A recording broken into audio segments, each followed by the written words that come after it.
With him, one thing is to rotate the squad, and then the other thing is to have the squad available to pick the right players to rotate them in the right moment, because then you are rotating the squad, for the first game, but after the squad needs to carry on playing with the injuries, and this is what we want to avoid. But with the schedule that we have, the amount of game that we have is something that we knew was going to happen. It's happening to every club in the Premier League, so there's no difference.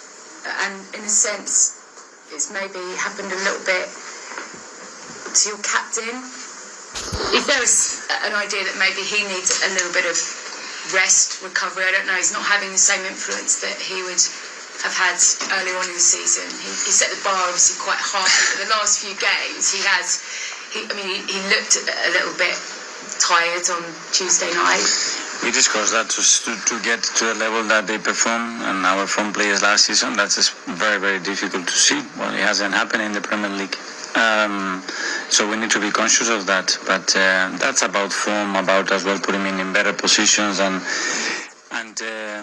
doing things better in certain areas to help him to have the game that obviously helps him to exploit his qualities, and they have played as well a lot of minutes, and that's a consequence to that.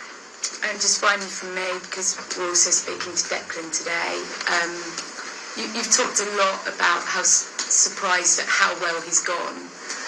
Does 100 million or so look quite cheap now, and how good has he looked in, particularly second half when you really needed him, or in the games when you've really needed him to dig deep?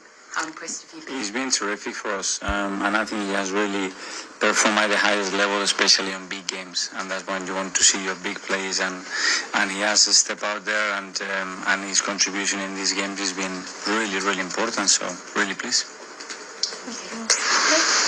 Hi Mikel, good afternoon. Chelsea and Sheffield United are two very different teams, but in terms of the performance, what's the biggest area of improvement you would like to see as a collective compared to the most recent Premier League game? Against Chelsea? Yeah. Especially the way we started the first 15-20